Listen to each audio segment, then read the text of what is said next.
Hi friends, అరటికాయ పులిహోర. నేను అరటికాయను ఒక 5 నిమిషాలు ఉడికిస్తున్నాను. దానికి కావాల్సిన వస్తువులు ఇప్పుడు ఇవి నేను ఆల్రెడీ ఫ్రై చేసుకొని పెట్టుకున్నాను, అంటే వేయించుకొని పెట్టుకున్నాను. పల్లీలు, ధనియాలు, జీలకర్ర, మిరియాలు, నువ్వులు, ఇవన్నీ మినపప్పు, శనగపప్పు ఇవన్నీ వేయించుకున్నాను. ఎండుమిర్చి వేయించుకున్నాను. నేను ఎప్పుడైనా కొన్ని ఇలా వేయించి ఒక డబ్బాలో పోసి పెట్టుకుంటాను. ఎప్పుడైనా అవసరం ఉంటే వెంటనే పొడి చేసి యూజ్ చేసుకుంటాను. మనకి ఈజీగా ఉంటుంది. ఎప్పుడైనా అర్జెంటుగా ఏదైనా చేసుకోవాలంటే మళ్ళీ అవన్నీ వేయించుకోవడము చేయడము ఇవన్నీ అని నేను ముందుగా కొన్ని వేయించి పెట్టుకుంటాను. ఇప్పుడు నేను పులిహోరకు చేస్తున్నాను. చూడండి, ఇలా ఉన్నాయనుకోని మనం అర్జెంటుగా ఉన్నాయనుకో పులిహోర కూడా జల్దీ చేసుకోవచ్చు. ఇప్పుడు ఇవన్నీ గ్రైండ్ చేసి మనం పులిహోరకు పౌడరు తయారు చేసి పెట్టుకోవాలి. ఇప్పుడు నేను మిక్సీలో పొడి చేసి పక్కకు పెట్టుకున్నాను.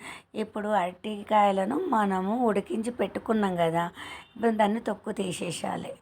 మంచిగా తీసుకొని దానిని ఏం లేకుండా పొట్టు ఏం లేకుండా అన్నీ తీసుకొని పెట్టుకొని ఒక ప్లేట్లో వేసి మనం మ్యాష్ చేయాలి, మెత్తగా మ్యాష్ చేయాలి. ఇలా అన్నీ తొక్కు తీసుకున్నాం కదా, ఇంకొక వేరే ప్లేట్ తీసుకొని ఇవన్నీ మ్యాష్ చేసేయాలి.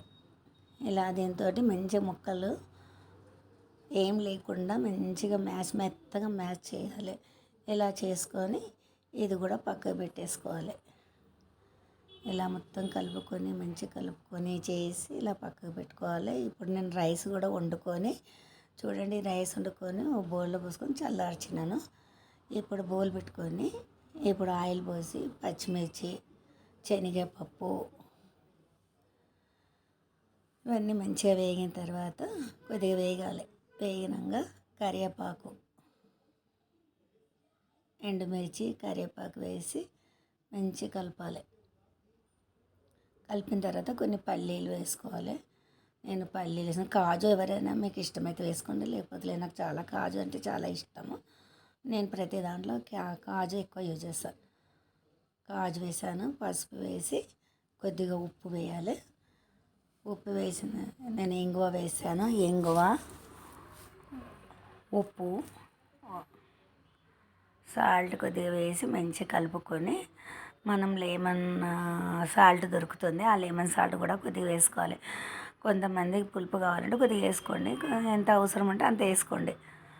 ఇంకో విషయం ఏంటంటే మనం చింతపండు కావాలంటే కూడా చింతపండుని ఏం చేయాలంటే కొద్దిగా నూనెలో బాగా వేయించి గట్టి వేయకుండా మనం ఈ పొడిలో ఉంది కదా, ఈ పౌడర్లు వేసుకొని కూడా చింతపండు రెక్కలను వేసుకొని గ్రైండ్ చేసుకోవచ్చు. ఇప్పుడు నేను పక్కకు పెట్టుకున్న పొడి ఉంది కదా, మనం చేసుకున్న పొడి వేసాను. ఆ పొడి వేసిన తర్వాత ఇప్పుడు మ్యాష్ చేసుకున్న అరటికాయను వేయాలి.